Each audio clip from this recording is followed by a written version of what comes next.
Hello and welcome to today's European SharePoint Office 365 and Azure Community webinar.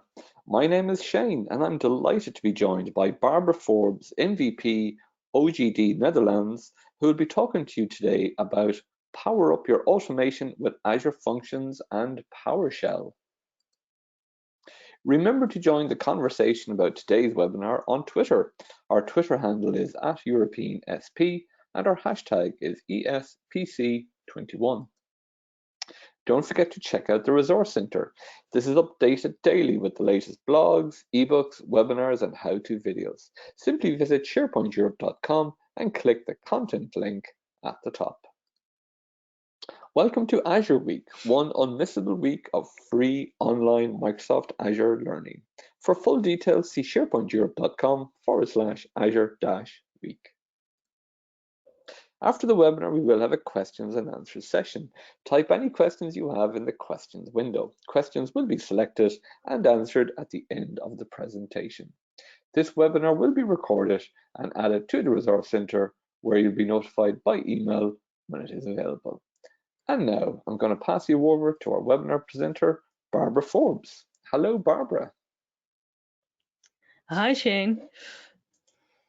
Okay, so I can see you and I can see your slides. Take it away. All right, let's get started.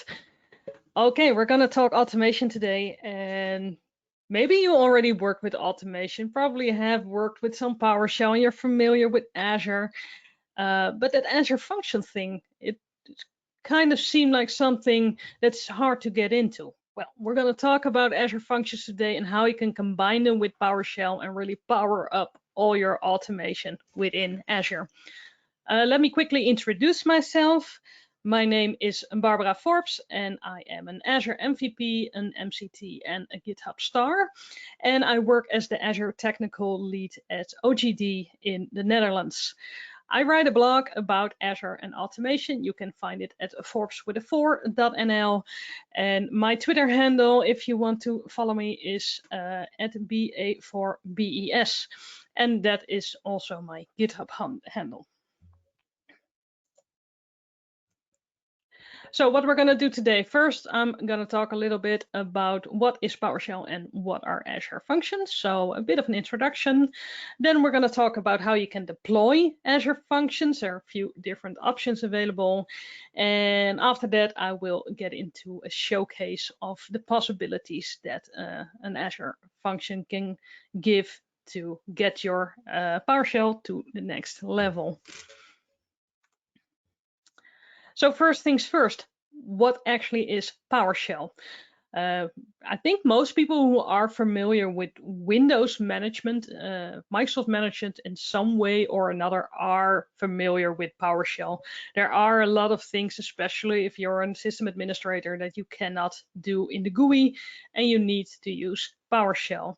It all started out with what we now call Windows PowerShell. It used to be the only PowerShell. But a few years ago, a new PowerShell came around. We used to call it PowerShell Core. Now this is the PowerShell. So we are currently at PowerShell 7 as it comes to versioning. And since PowerShell has become PowerShell Core, it has become a multi-platform tool. So you can not only use it on Windows, you can also use it on Linux and on Mac. And next to that, it's become open source and development has sped up incredibly. It's going really fast with new developments. So it's getting very exciting. It has sped up a lot compared to Windows PowerShell or PowerShell 5.1 as we call it. So a lot of developments has been going on, a lot of cool stuff. And there is a third version that I want to mention is PowerShell Preview, which has the latest features. As I said, development is going fast. In my experience, it's pretty stable. So it's pretty usable and you can use the latest options that are available. And the great news is that you can run all three on one machine. Well, you need to have a Windows machine to run Windows PowerShell, but you can run all three of them side by side. So if one doesn't do what you need, then you can use one of the other. So you can really experience all the three versions. If you're at this time still using Windows PowerShell, do take a look at PowerShell 7, because there's a lot more options available and it's lots faster than Windows PowerShell is. This is where you can find the repository where PowerShell is stored. So you can see all the code, everything around it, the features that are being worked on, stuff like that. It really is still a great tool for scripting, for management. I used a lot for Azure management, for example. So a great tool to use when that's your work. Now, what is an Azure function? This is a very simplified version of what an Azure function looks like. Basically, you say with an Azure function, you have something that triggers the function. So something triggers your script. It can take some kind of input, then a bunch of magic happens in the middle and it creates output for you. So this is very simplified. There's a lot more going on, but this is basically how you can see what a function can do for you. So to get into a bit more detail, Azure Function is part of the serverless compute family.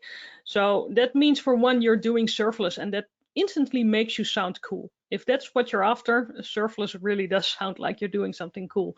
But in practice, what it means is that you do not have to worry about any of the backend on where your script is running. So you do not have to worry about a virtual machine that might be running on or a container, and whether that's up to date and what kind of OS it is running, and if it scales and if it has enough resources. You don't have to worry about any of that. Basically, you throw your script into the air and it starts working. So it takes away a lot of the worries that could come with management.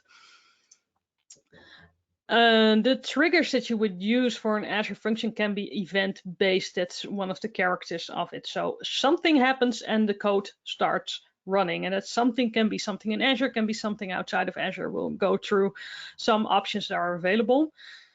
But that means that you don't have to think about how can I make the script happen when something else happens. It does that automatically. You can use it to manage Azure as well as managing a hybrid environment. And I mentioned that because you can do a whole bunch of things with Azure Functions, basically any kind of programming automation. But I think this is one of the powers of PowerShell within an Azure function for management of that Azure environment. You can use some nice tricks to have multiple functions within one function app and to have parallel running that way. So you can do actions in parallel, save you a lot of time compared to what we might be used to with one script going from the top to the bottom. And there is integrated connectivity with other Azure services. So you don't have to worry about connection strings or key vault secrets or stuff like that. You are able to use that if that works better for what you're doing. You are able to use that, but by giving that function a managed identity, you can make this something that's integrated within the function, and you do not have to manage secrets and stuff like that. So these are some of the benefits of an Azure function. And maybe I hear some people there thinking, yeah, but what about automation accounts? We have automation accounts in Azure, and these have been the go-to for Azure PowerShell for a long time. So what's the difference between the two? Well, there are a few differences out there. For example, an automation account runs by default on Azure RM, where Function App uses the AZ module when you're talking Azure PowerShell. Azure RM is a legacy module, and you can install AZ on an automation account, but you cannot remove Azure RM. But by installing AZ, you still can use that functionality. And that also is something to think about with an automation account. The modules are already installed, but you do need to manage them. You need to update them manually or with a script. While with a function app, the modules are installed every time that function app starts running, which also means that starting running takes a bit more time. So they both have pros and cons. An automation account runs in PowerShell 5.1, where a function app at this point runs in PowerShell 7. PowerShell 6 is legacy, but was available previously. So that's something to consider if you're using functionality that PowerShell 7 might have available, which was not available in PowerShell 5.1. An automation account can last a bit longer. The runtime is a bit longer. And don't pin me down, but I think by default that's like 30 minutes before it times out. A function app by default times out in 5 minutes. And you can up that to 10 minutes. But that's the max for the free tier. If you go to a paid tier, you can up that to 30 minutes, but it's really not what it's supposed to do. And if you have something like a report that collects a lot of data, then an automation account might fit your needs better. And the hybrid connection, the difference between an automation account and a function app, they both have a different way of connecting with a hybrid environment. And the most important thing when connecting to an on-prem environment is that a function app is not by default able to do something with Active Directory because the hybrid connection agent cannot be the main joint. The automation account hybrid worker can be the main joint and is very useful for managing Active Directory. So if that is your use case, then an automation account might work better for what you need. So that's a bit of the differences between the two. They exist side by side. They both have their benefits and their pros and cons. And of course, if you ask me, well, none of it applies to me, which one should I use? Yeah, I'm going to say function app, but I might be a bit biased because I'm giving this talk on functions and not on automation accounts. But yeah, I think functions give some nice extra features that can really help you take the next step in your automation. So yeah, they are both useful in their own way. And I recommend testing them both. If you are looking for solutions. So we were talking about triggers, that what way you can trigger your function. So that you start at the top with a trigger, and there are different ways to trigger a function. And the first thing you might think of is an HTTP trigger, which is a web request. You can do it in a browser, you can do it with invoke REST method, but you manually trigger that function to start running. And I have an example here. I made a function that generates a storage account name. People who work a lot with storage account know that the names need to be globally unique, and they have a lot of things that aren't possible. You can't use capitals, you can't use dashes, stuff like that. So it can be tricky to find a unique storage account name. And I had a little joke project where I created a script that can takes two words and combines them and then checks if that storage account is still available, and if it is, it gives them back, and it creates some really funny combinations.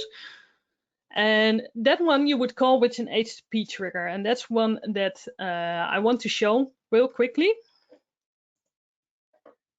So this is what a function would look like in the portal. As you see, there's a lot going on. There's a lot of different options, but the good news is that you don't need to know all of them to start working with Azure Functions. But if I go here to the functions, this is where I can find my actual scripts. In this case, I have one function which is triggered by HTTP. I can have more than one if I want to. And here I can see the code that has been used. And this is your PowerShell script like you would have it on a scripting server or on your local machine. So what it basically does, it collects some adjectives, it collects some nouns, and then it creates a random combination. And let me zoom just a little bit. And with this one, it checks if the name is available, and if it is, then it returns it to me. So pretty basic. And what I can do here is I can collect that function URL, copy that, and I can go to my PowerShell window, use an invoke REST method, and paste that URL in here. And if I press enter, it will start running in the background. And the first time you run it always takes a little while because that's called a cold start, where it has to set up the container. And here it has delivered me a storage account name, First Hand Grass. Really, the combinations here are always enough to make me giggle. So it just gives me a name, very basic. You see the second run is a lot faster because it doesn't have to do that cold start. Dismal television. Okay, one more for good luck. Euphoric weird, yeah. It's a really simple, silly little function, but you see I do an invoke REST method. I just send out the HTTP request and it gives me something back. And what I can do here in the portal, I can see that same integration, and I need to zoom out a little to show it. And here you see the trigger is an HTTP request. The function is get storage account name, so this is where the magic happens, and the output is an HTTP response. So it's something it gives back to me. Always gives you that nice overview within the portal.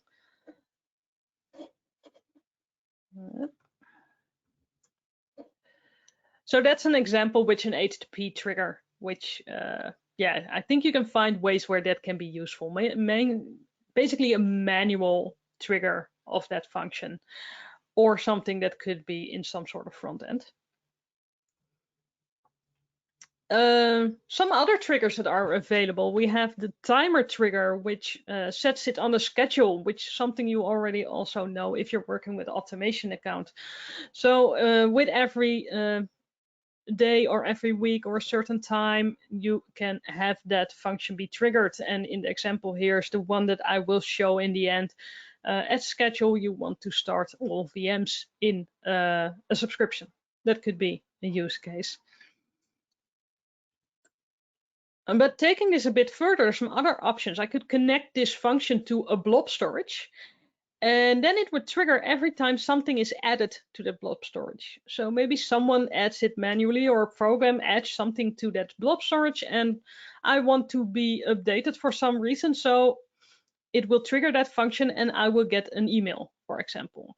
If I put that in there, then I will get an email saying, giving me the information of that blob that was just added to the blob storage. So I do not have to worry about how do I check that blob storage or how often do I check it. No, the blob storage checks itself in. Every time something is added, it will trigger that function. Another example, a Cosmos database. You can have a Cosmos database be a trigger. You can also let it be an input or an output. But with the Cosmos database, for example, I can set up that something happens when something is added to that Cosmos database.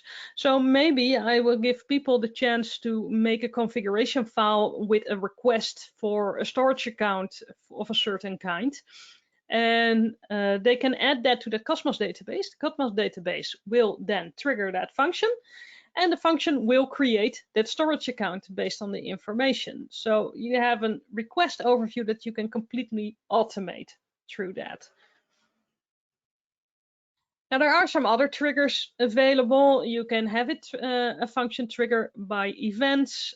Storage I already called off. You can also connect it to Internet of Things. An Internet of Things hub. So for example, maybe you have a camera somewhere and every time the camera takes a picture, you want the function to be triggered and do some kind of action or do something with that picture. You can do that with functions.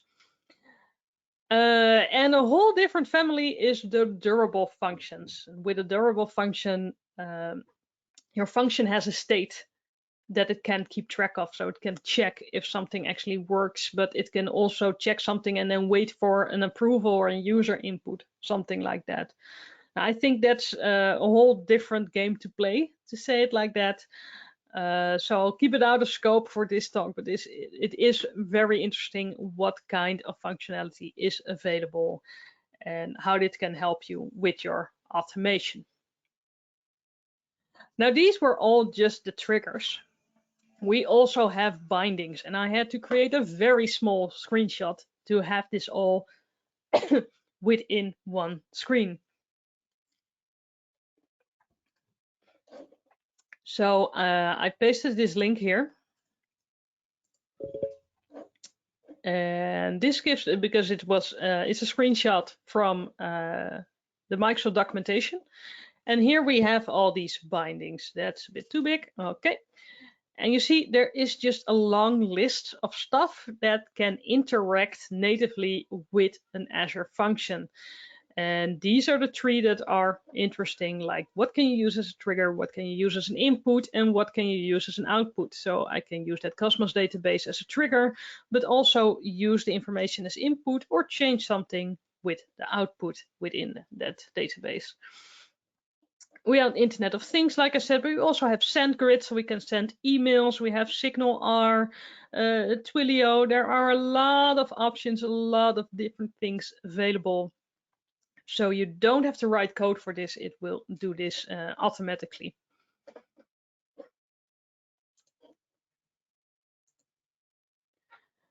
Now, I do want to mention the costs of the Azure Functions because they are pretty great if you are running the consumption plan. Especially the consumption plan is a pay-per-use, and your function isn't running that long mostly. Unless you have a function running all day, every day, this is pretty cheap, objectively cheap really. I've added a little graph here. This is a function that has been running for a month. And for a month, it cost me less than €1. And this function was triggered once a day. It didn't do that much, I will say that. It wasn't that busy, but it was triggered once a day. And I didn't make it to €1. And as you see, most of that money comes from Azure Monitor because I had some alerting on this. And that was the most expensive, actually. You pay for the storage account and for the functions itself. Now this is a one that doesn't run that long, but yeah, it's pretty tricky to even get it above €5. Overall, it really is cheap to start working with it with a consumption plan. A consumption plan can do almost anything that you want if you're in a testing environment. There aren't that much limitations on there. There are a few options where you would want to go to a premium plan or an app service plan. The most important ones are, for example, the runtime. With a premium plan or an app service plan, the runtime can go up to 30 minutes instead of the 10 minutes that you could use previously. The cold start is also one that might lead you to a premium plan or an app service plan. Like I just showed you, if you have a consumption plan, then every time the function is called, it will take some time to start up. And then it will start running, and it runs for like 10 minutes. So that's why that first call I did was a bit longer than the second and the third. And that cold start, that really depends, for example, on if there are modules loaded, then it can get a lot longer. And yeah, it depends on your use case if it doesn't work. If this is in a website, then that cold start gonna feel like hours. And with a premium plan or an app service plan, you don't have that cold start. That container is just always ready for you. And another important option that consumption plan doesn't have and premium app service plan do have is the option to create private links and custom domains. So this is where you get into a production environment and an enterprise environment. Then you might want to use one of the paid plans. If you're developing, if you're just learning stuff, if you're trying stuff out, consumption plan can work just fine. And for all the functions that I have running for my own needs, all of them are running in consumption plans. Without any issues. So I think that's great because it makes it a very approachable technology to just try out and see what happens. Well, speaking of trying out and seeing what happens, that means you have to do a deployment of that function. And there are a few different options for that I want to consider and I want to talk about. The first option you have is to deploy through the portal. And in my opinion, the portal is sometimes a bit underrated because when you're getting busy with automation, then it doesn't seem that cool to be clicking around in a portal. No, you want to do everything to code. but the portal can really help you with understanding what is actually going on. That visual representation, like I showed you before, can really help getting an understanding of it. And I recommend, if you're creating your first function, do it through the portal. You have a lot of space there. You have a coding space where you can change the code as you go, test scenarios. So if you're really new to this, try in the portal what happens, see the logging that's going on. I came in contact with bindings that I had never used before. I often used the portal for the first steps, first setup, to see how it interacted with each other. And it's still very handy for quick and dirty deployments. Oh, I want to test something real quick. Oh, I need something in an hour. Throw it in the portal. It's often very fast, and yeah, not that neat. But if something needs to be tested real quickly, the portal is the way to go. But then again, if you are familiar with what's going on and you understand the structure and you're just developing new functions, I would recommend going through Visual Studio Code. One of the great things with Visual Studio Code is you do not actually need an Azure subscription. You can do everything locally. You can test the function locally, you can debug it locally, and you do not need to connect to Azure at all. You might think, well, why would I want that? Because it's something that's gonna run on Azure, so it's gonna run on the internet. But what if you don't have your own subscription, or you don't have access to somewhere where you can test that function, a subscription in Azure? No problem, you can still test everything locally. Maybe you don't have an internet connection or a very bad one. No problem, you can do everything within Visual Studio Code. And if you are ready to deploy that function, if you have created and think, yeah, this is ready to go to Azure, you can deploy it directly from Visual Studio Code. It's just a press of a button and it's all running in Azure.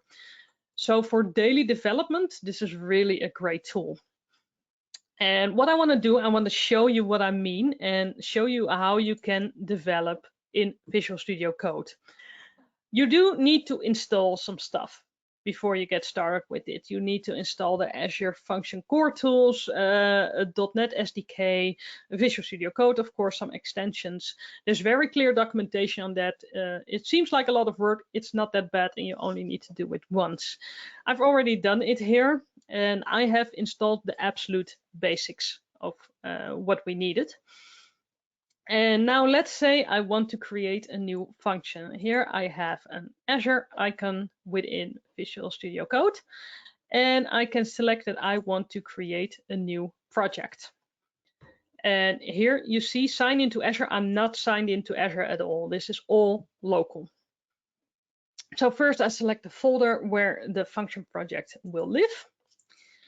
And I can select the language. Of course, all the other languages are available, but I don't think it's much of a surprise that I'm going to use PowerShell. And I can select a template for the function. And as you see here, I can get all those different triggers that are available and have that create a function for me.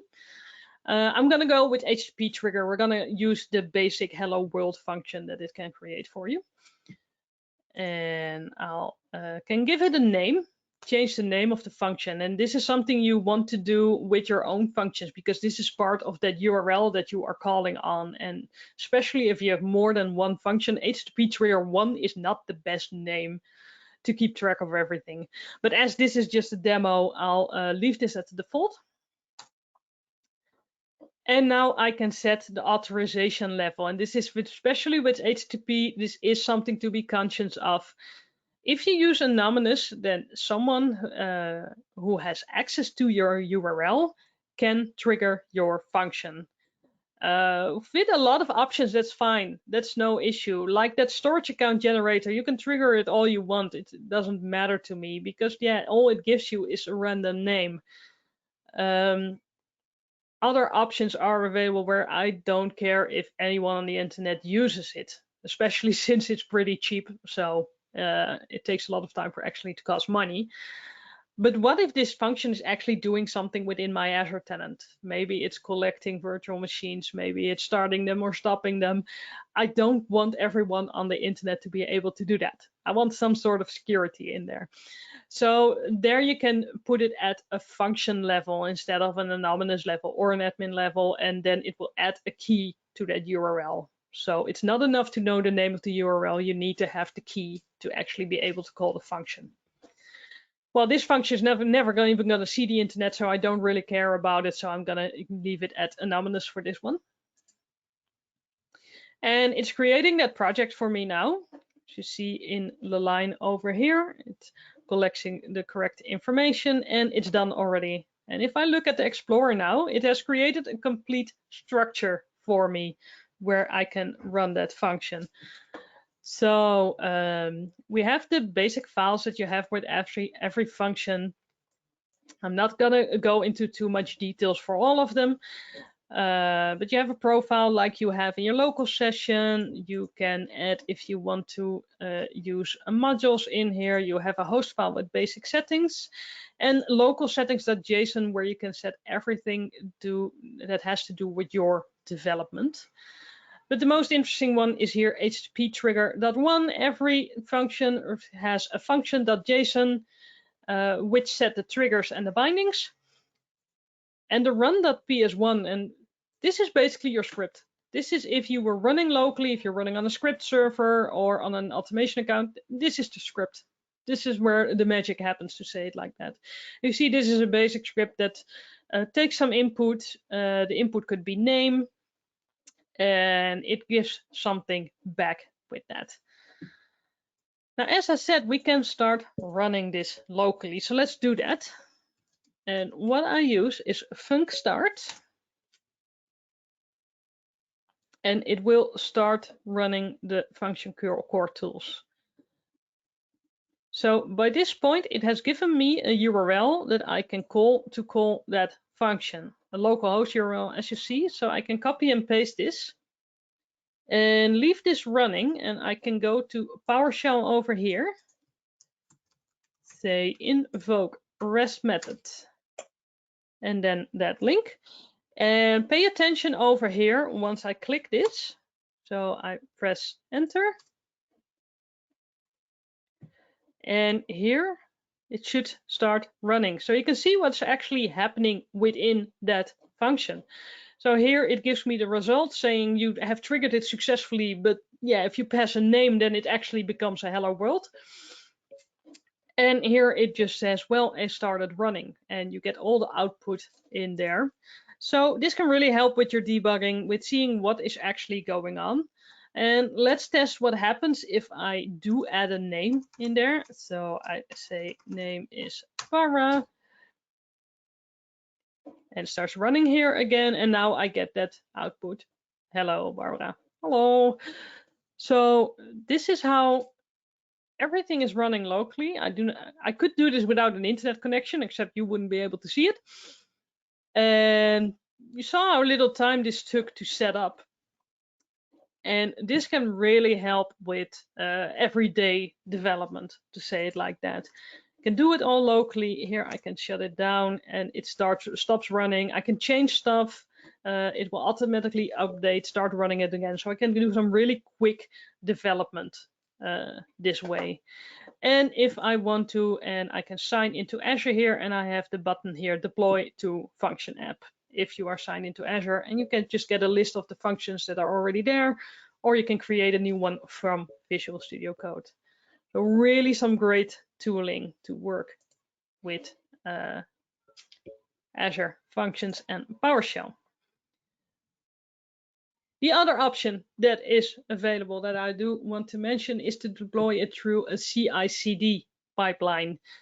Because local development is cool and you can get all the development work done, but you do want to have a more professional deployment process, assuming you're running on production or you're running with a team. So you want to make use of what Git can do for you and create a CI/CD pipeline.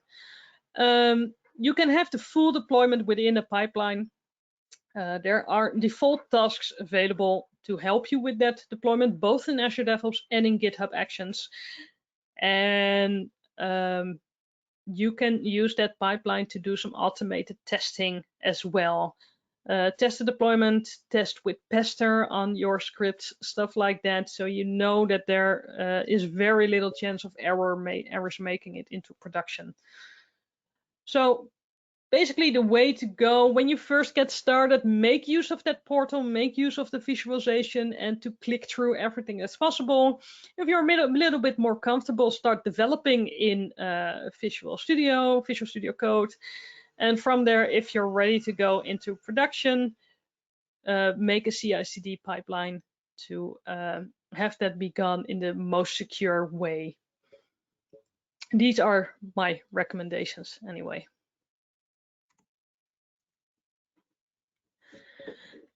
So with that all done, I have a little bit of a showcase that I want to show you. And this is an example that I got from my work field. And this is a question as all this time is to start and stop virtual machines on a schedule. This is often done as a cost management. So if the virtual machines are shut down at the end of the day and they are started up at the morning, they don't cost anything during the night, or at least they are a lot cheaper. So it's a cost management thing. And you do have to stop VM schedules on the VMs themselves, but you cannot start them on the schedule. There is a runbook out there, and I think it's a visual runbook to start and stop virtual machines. But yeah, the thing is pretty old. I know there are some errors in the output. I think it's still working. There are some errors in the output. I think it's from 2016 or something like that, and there hasn't been that much development on there. So I didn't see that really as an option. Now, there is a preview option to start and stop virtual machines natively from Microsoft. It is working with Logic, Apps, and Functions. But yeah, that wasn't there yet when I started creating this. And I do think that the start and stop VM script that I made shows a lot about what Azure Functions can do and what you can get if you make use of that environment that is available and all the different structures that you can use. So anyway, what I was asked is to create a function that can start and stop a specific set of virtual machines on a schedule. Challenge accepted. With Azure Functions, we can do that. And this seems like a pretty, should I say easy? I shouldn't say easy, but a pretty simple request. Like you could do it like have it triggered on a schedule, get all the virtual machines and start the virtual machines. And I'm going to focus on the starting a bit because you can copy everything and make it a stop script. The structure is the same. But yeah, then you can start the VMs and you should be done. And this should be a pretty simple function. The thing we ran into is that when you run start AZ VM, it waits for the virtual machine to actually start. And especially if you have a hybrid environment and they have domain joined VMs that might have some group policy stuff like that startup can take a long time. And or maybe you just have a lot of virtual machines. So we had problems with the timeout being hit. It was just taking too much time, and it took more than 5 or 10 minutes. I could have used a consumption or an app service plan or a premium plan, but I don't want to wait 30 minutes between virtual machines starting. I want them all to start pretty much at the same time. Could have added a no wait, but then I lose the fact that I know what's going on with the virtual machine, because maybe the startup fails and then I need to know about that. So what I implemented is a solution with queue storage. And before I can get into the function, I need to explain something about what queue storage is. This is a default option within Azure Functions.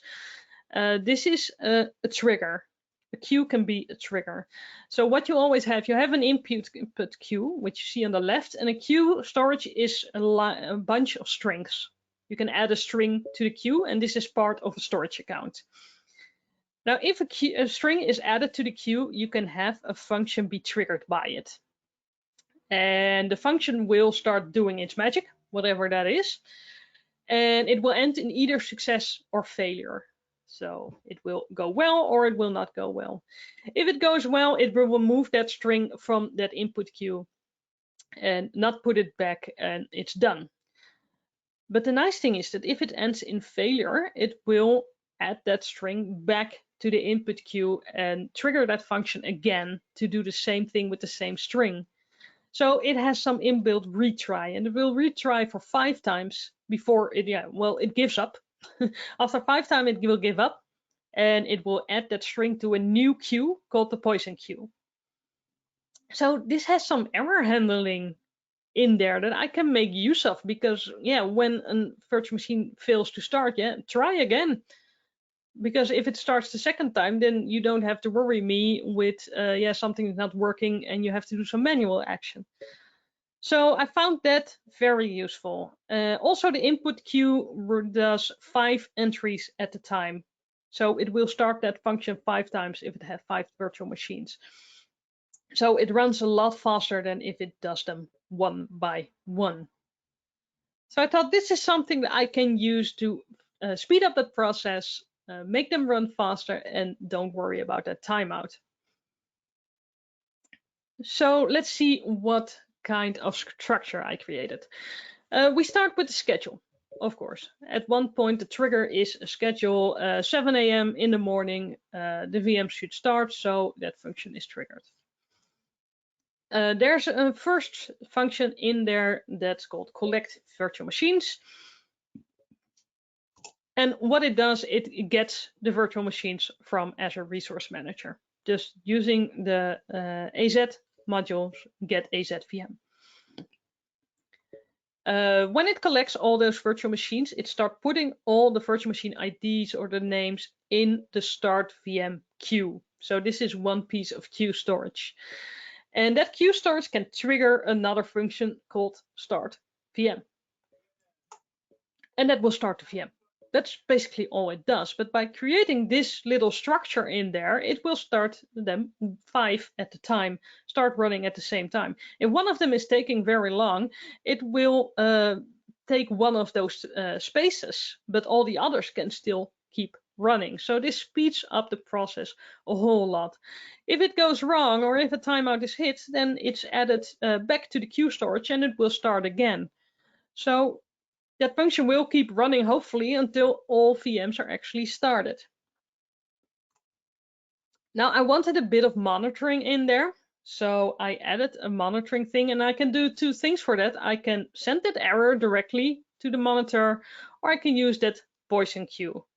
So when it's added to the poison queue, something has gone wrong. I can do a small little function there that says get poison, that is triggered when poison is found, and then have some monitoring on the fact of that trigger is, or if that function is triggered or not. So and you can add stop VM to everything, just change start into stop. And then I have a complete solution that's running very fast and efficient. So what does that look like in the portal?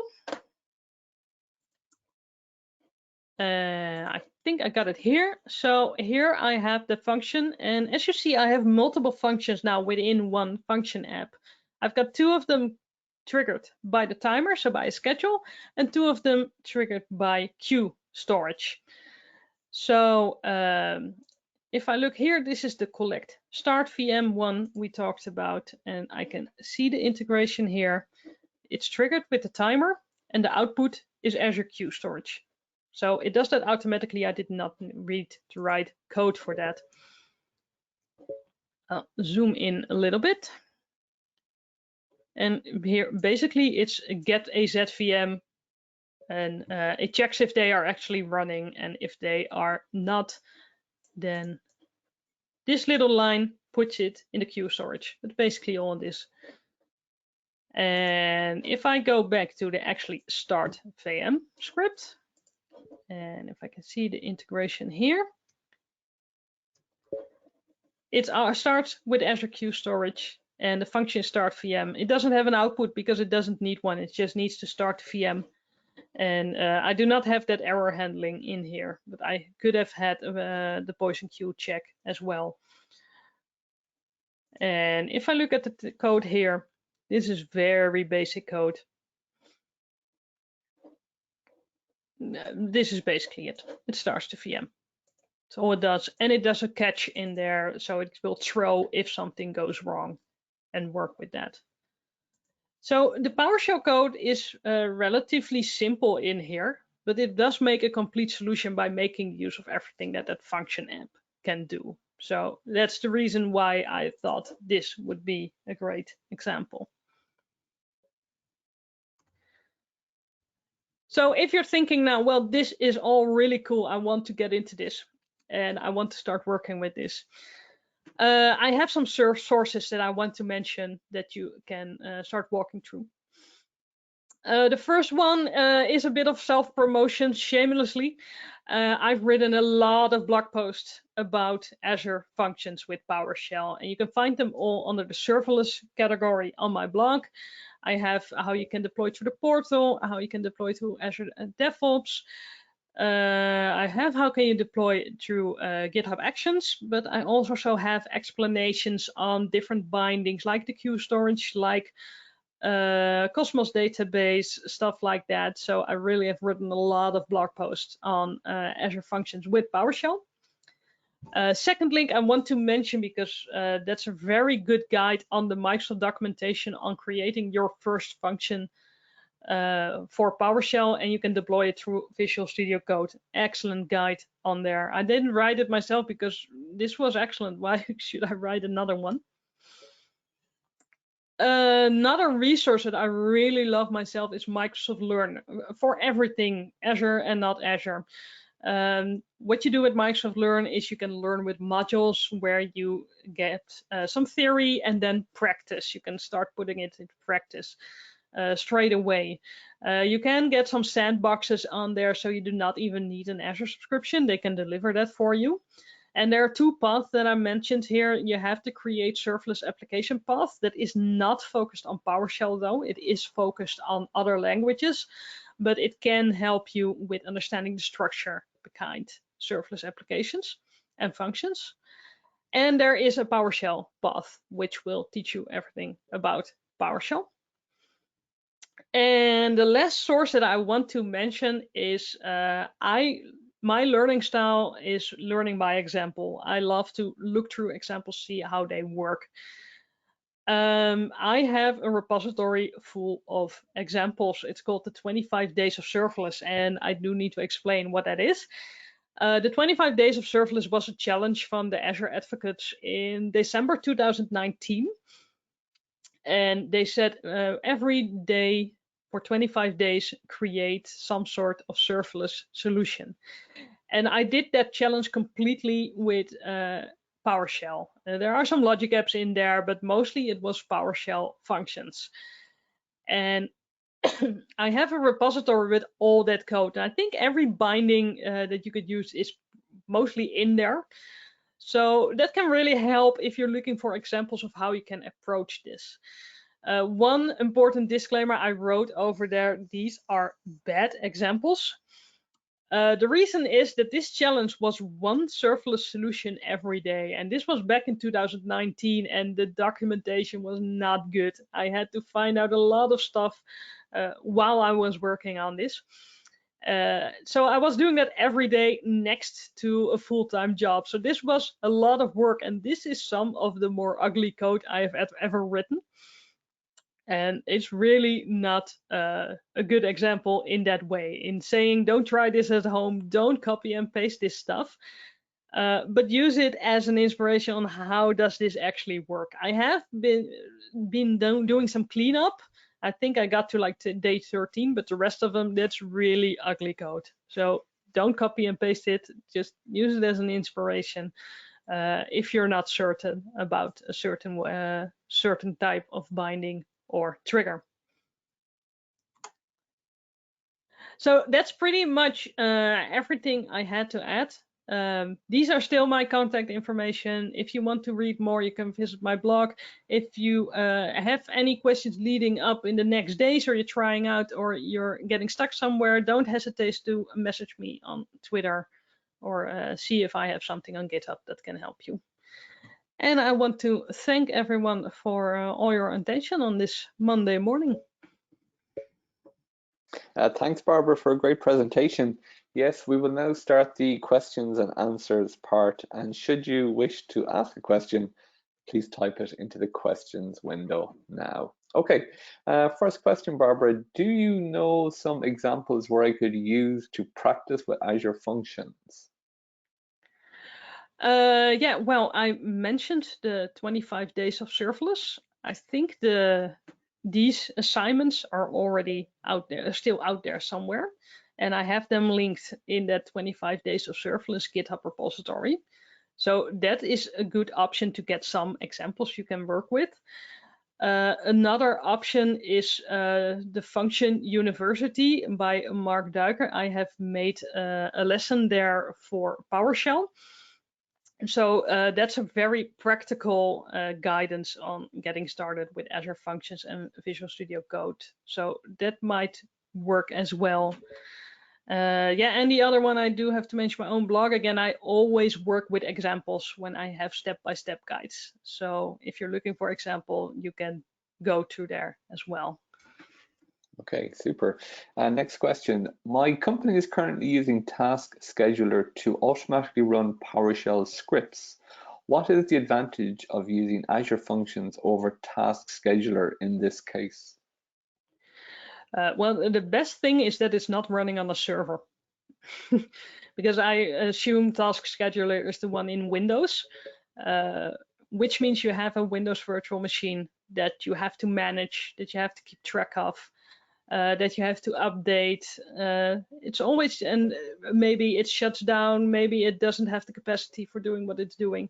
All of that is taken away by using functions and using serverless. So you don't have to worry about that back end at all, and you can just focus on the scripts and everything is running from there. Okay. Can Azure Functions and PowerShell be combined with some sort of front end? Yeah, and I must say, we can have a discussion on whether PowerShell is the best language for it. I mean, yeah, we can have a discussion on that. Let's not do that, but it is possible to have the HTTP triggers that you saw. It creates sort of an API, which you can call from other options. So you can call it from a web app or a static website. So other options within Azure. And if you really want to keep it very simple, but I'm not sure if you want to do this in production. I've done this with some of my tests. You can even make an HTML output within that function, but that's not the prettiest way to go. But you can make a little form and have it triggered that way. Or like I said, make a web app and have professional front end, use that, and then have it call those URLs. And if you want to do that really fancy, you can put some authentication in there based on Azure AD or Google or Twitter. That's our all options as well. So there's a whole lot of things to discover that way. Short answer, yes, it is possible. Super. Another question here is, what do you mean by timeout? Like the total running time of the function app? I have seen when calling an external API, e.g. SAP or SAP, if it takes time more than 240 seconds, the function app goes in idle mode and fails later. The function should, by default, it should time out in 5 minutes. So when it is triggered, it will start doing its stuff. And after 5 minutes, by default, it will just shut down, say, this is the timeout, and I'm stopping with what I'm doing, even if it's in the middle of a task. So at that point, it should time out. Shouldn't time out before that. Then maybe something else is going wrong. And with some settings in the host file, you can up that to 10 minutes and have it run 10 minutes. But yeah, there is a limitation on how long a script can run before that it times out. Okay, a comment just come in here. It goes, could you add subscription to your blog, Barbara? So somebody wants to subscribe to your blog. What should I do to my blog? They were asking if you could add a subscription to your blog. So like, is there a mailing list or something like that for your blog? Maybe just keep checking back, I suppose, would be the handiest thing. Okay, there is an RSS feed on there, and I always post on Twitter if I update the blog. Super. And the last question I have here is for CI/CD, which should I choose between Azure DevOps and GitHub Actions? Yeah, that's a big question. We see a lot now with them standing by side, which one is best? And of course, there is no correct answer on them. I can't say you need that one, you need that one, because it all depends on your use case. If you are already using Azure DevOps and Azure environment, then Azure DevOps as a pipeline seems like the logical choice. They are a lot alike. And if you are running in GitHub at this point, then maybe GitHub Actions is a better solution because you don't have to manage Azure DevOps. So it depends a lot on what you are already using.